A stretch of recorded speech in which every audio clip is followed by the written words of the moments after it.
My sister pawned the pearl necklace I bought Mom to replace the one she lost after Dad died, to bail out her abusive boyfriend. Hey Reddit, so I'm Ethan, 25M, and I'm about to lose my mind. My sister, Brianna, 28F, is the family screw-up. Always has been. I'm the responsible one, the one who picks up the pieces. It's exhausting.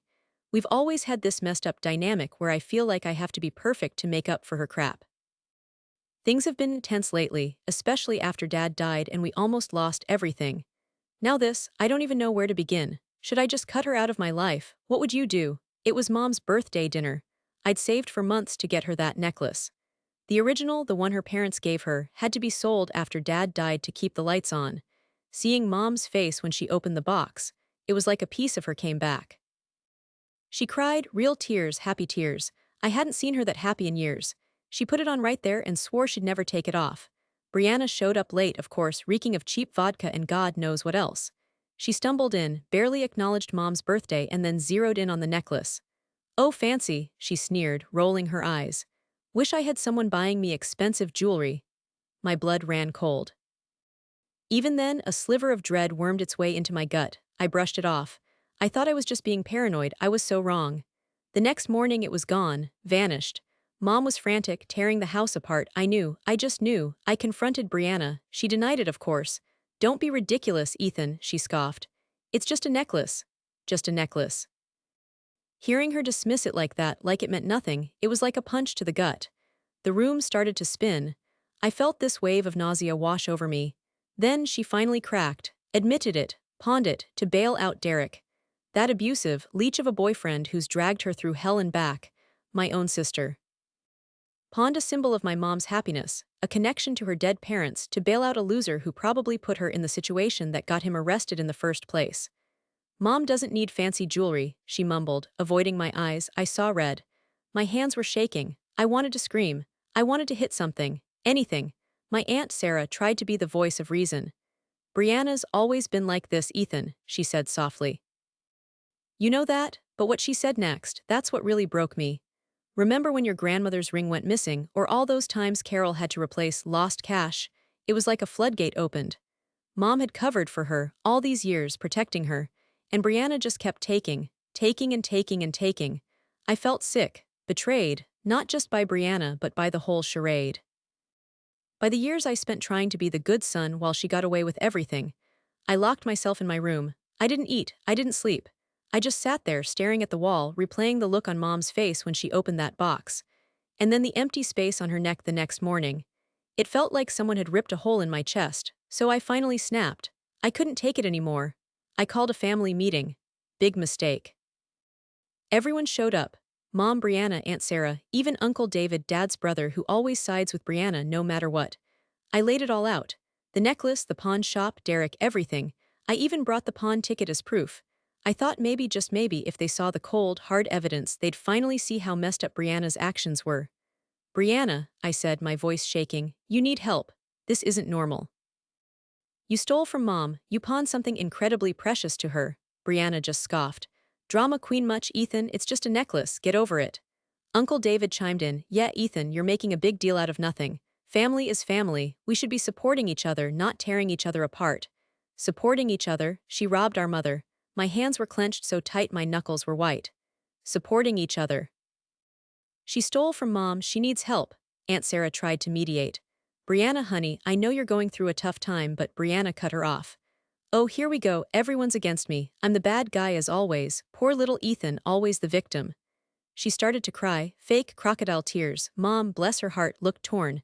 She reached out to Brianna. Honey, we just want you to be happy. We're worried about you. Worried about her, she stole from her. Happy, I shouted. She's happy stealing from you, happy pawning your memories to bail out her loser boyfriend. I could feel my face burning, my chest ached. Uncle David stood up, pointing a finger at me. You're out of line, Ethan, you have no right to talk to your sister like that.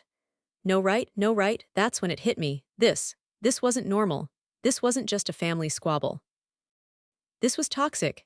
They were enabling her, protecting her at my expense, at Mom's expense. I felt dizzy, like the room was closing in on me. I just shook my head and walked out. I couldn't breathe. I went outside and just stood there, trying to catch my breath, the cold air stinging my lungs. I felt so alone, so unbelievably alone. And then I started to cry. not the quiet, controlled tears I usually allowed myself. These were gut-wrenching, body-shaking sobs. I felt like I was losing my mind. What the hell is wrong with my family? 2 days later and things have gone nuclear. I'm seriously considering deleting all social media. My family, or should I say, Brianna's flying MONKYS, have launched a full-scale smear campaign against me. Apparently I'm the devil incarnate.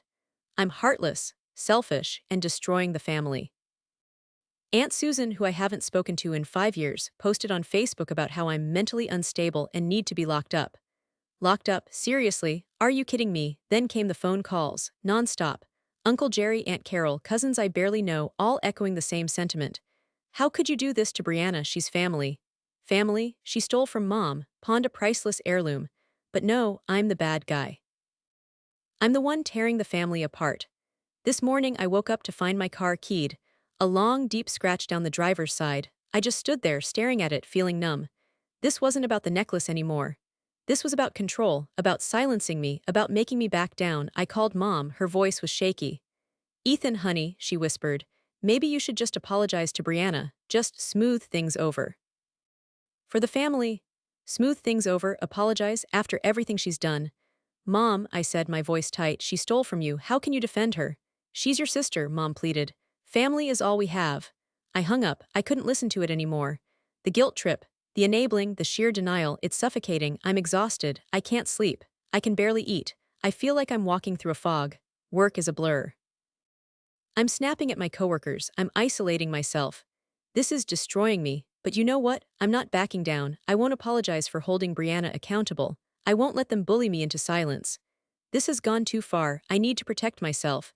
And I need to protect Mom, even if she can't see it. I'm talking to a lawyer tomorrow. This isn't over, not by a long shot. I finally broke down and told my Aunt Sarah everything. It all came pouring out: the necklace, the pawn shop, Derek, the family meeting, the flying monkeys, the keyed car, the whole mess. I was hesitant at first. Aunt Sarah's always been close to Brianna, and I was terrified she'd just tell me to get over it like everyone else. Sarah, I started, my voice shaky. I don't know what to do, I'm losing my mind.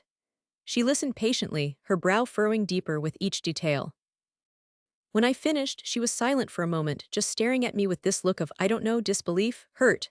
Ethan, she finally said, her voice soft, I had no idea it was this bad. No one does, I mumbled, wiping my eyes. They all think I'm overreacting, that I'm the bad guy. Honey, she said, reaching across the table and taking my hand, you're not the bad guy, not at all. Hearing those words from her, it was like a dam broke inside me. I started to cry again. Real, ugly sobs, but family is supposed to support each other, I choked out. They're all defending her, they're attacking me. Aunt Sarah sighed. Ethan, she said, her voice firm, sometimes the hardest thing to do is to hold family accountable. But it's necessary. What Brianna did was wrong, plain and simple. And the way your family is reacting, it's enabling her, it's making it worse. Then she said something that completely changed my perspective. You know, she said quietly, Brianna's always been the sick one, the one everyone worries about. And Carol, well, she's always been a master at sweeping things under the rug. Protecting the family image, you know. But what about you, Ethan? Who protects you? Who protects me? It hit me like a ton of bricks. I'd spent my entire life protecting them. Protecting Brianna from the consequences of her actions. Protecting Mom from the pain of facing the truth about her daughter.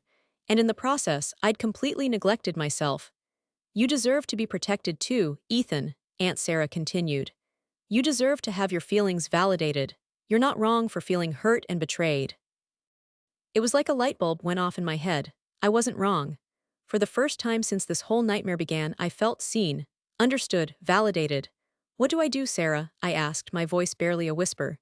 You take care of yourself, Ethan, she said, squeezing my hand. You set boundaries, you protect yourself. And you don't let anyone, not even family, make you feel guilty for doing what's right. That conversation, it was a turning point. It gave me the strength I needed to keep going, to stand up for myself, to protect myself. I finally realized I wasn't alone. And I wasn't crazy, Brianna was the problem. And my family's enabling was making it 1,000 times worse. I knew what I had to do. The pawn shop owner, a kind, older man with weary eyes, called me a few days later. He said he remembered Brianna, remembered the necklace. He'd seen the inscription on the back, the one from my grandparents to my mom. He said he'd offered her a fair price, more than she ended up taking. But Brianna, he said, was practically vibrating with anxiety. She just wanted the cash. Fast. She took the lowball offer without a second thought. Didn't even haggle. He said it was like she didn't care about the necklace at all. That was the final straw. Hearing those words, it was like a physical blow. The air left my lungs. My stomach churned. This wasn't just about the money anymore. It wasn't even about the necklace itself. It was about the blatant disrespect. The complete disregard for Mom's feelings, for our family history, for everything. Brianna didn't just steal a necklace. She stole a piece of my mom's heart, and she didn't even care. Not one bit. That's when something inside me snapped. The guilt, the self-doubt, the fear, it all vanished, replaced by a cold, hard resolve. I'd spent my entire life trying to protect Brianna, trying to keep the peace. But the peace was a lie, a toxic, suffocating lie that was slowly destroying us all. I was done. Done. I wasn't going to be a victim anymore. I wasn't going to let Brianna walk all over us. I was going to protect my mom. I was going to protect myself. My hands stopped shaking. My heart stopped racing. A strange calm washed over me. It was like stepping out of a burning building and into the cool night air. I knew with absolute certainty what I had to do. I called the police. Okay, Reddit, here's how I prepped for the nuclear fallout I knew was coming. I wasn't going down without a fight. This wasn't just about a necklace anymore. It was about years of manipulation, gaslighting, and frankly, theft. Evidence gathering locked and loaded. Pawn ticket. This was my smoking gun. Proof positive that Brianna pawned the necklace. I made copies, scanned it, and emailed it to myself. Triple redundancy. Text messages. Brianna had sent me a few texts after the birthday dinner, complaining about how unfair it was that Mom got a necklace and she didn't. Those texts reeked of entitlement and foreshadowed her actions. SCRENSHOTTD and SAVED. Pawn shop owner's statement. Gold. His account of Brianna's desperation, her willingness to take a lowball offer, was devastating. I wrote down everything he said verbatim and asked him if he'd be willing to testify. He agreed. Aunt Sarah's testimony. This one was tricky.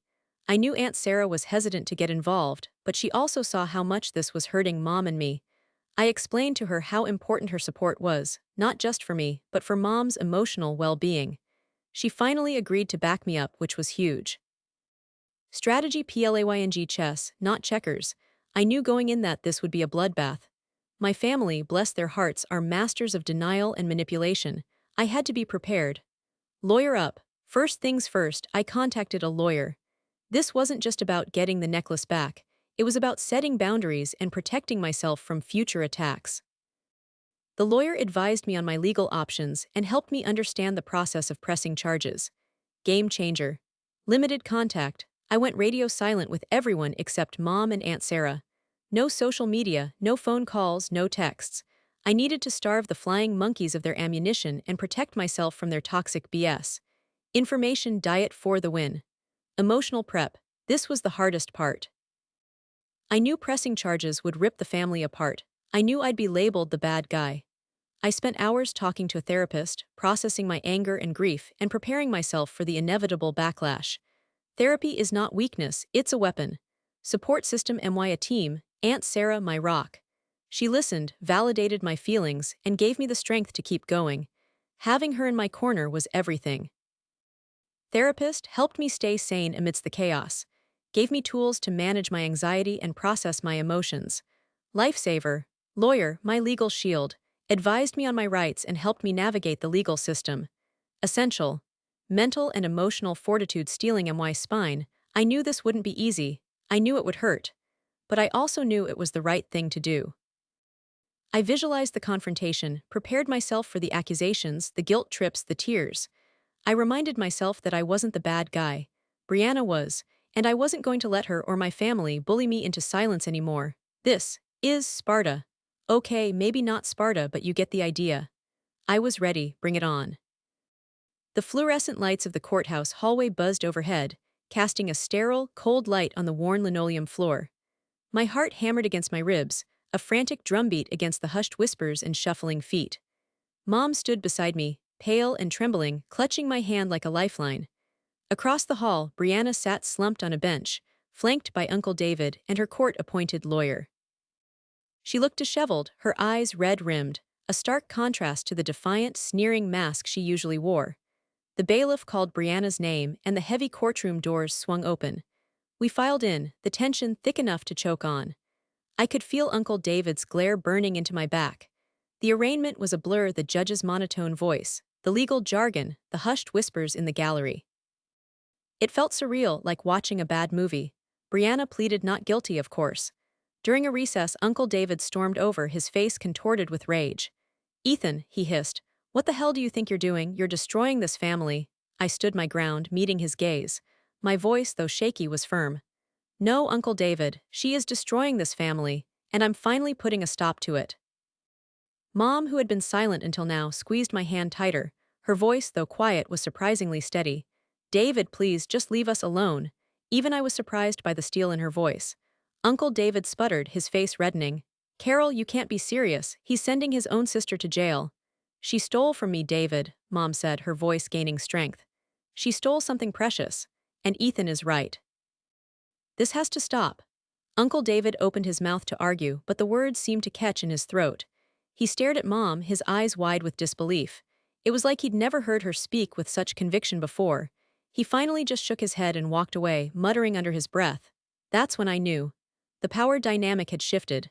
The fear and self-doubt that had plagued me for weeks evaporated, replaced by a sense of peace. I had finally stood up for myself. And Mom had too. We were in this together. The rest of the proceedings were a blur. I presented the pawn ticket, the text messages, the pawn shop owner's statement.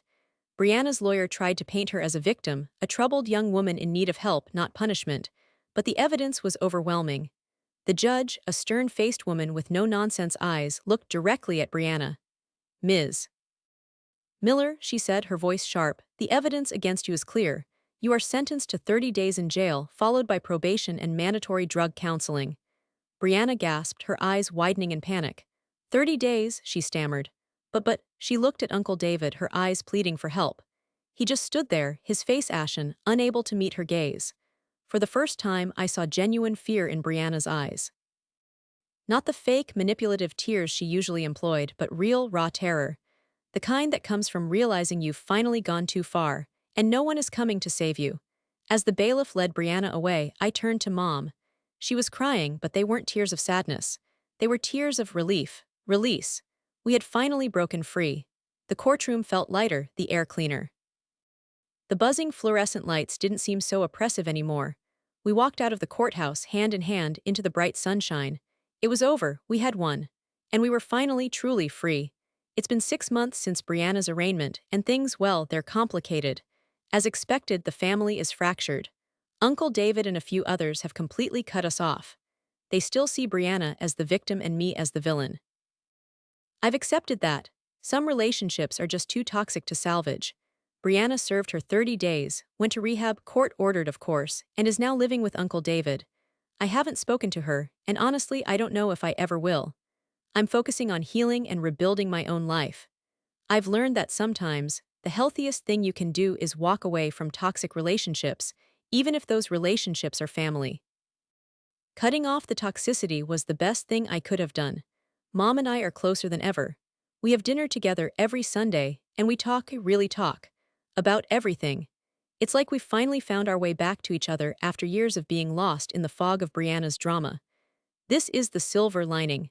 She still misses Brianna, of course, but she's also starting to realize how much Brianna's behavior has hurt her. She started wearing Dad's wedding ring on a chain alongside the pearl necklace I got her. It's a powerful symbol of her moving forward, honoring the past, but not letting it define her future. I'm so proud of her strength. I'm still in therapy, and it's been incredibly helpful. I'm learning to set boundaries, to prioritize my own well-being, and to recognize and avoid toxic patterns. Therapy is a game changer, people. I'm also focusing on my career, my friendships, and rebuilding my life. The keyed car incident, still unsolved. But honestly, I don't care anymore. It's a scratch on a car. It doesn't define me. I refuse to let it hold any power over me. This whole experience has been a brutal, painful lesson in family dynamics, codependency, and the importance of self-preservation. It's taught me that sometimes, the hardest thing to do is the right thing to do. And sometimes, the people who claim to love you the most are the ones holding you back. I've learned to choose my own family. So, Reddit, what do you think? Have any of you dealt with similar family drama? How did you handle it? Any advice for navigating the aftermath of a family fallout?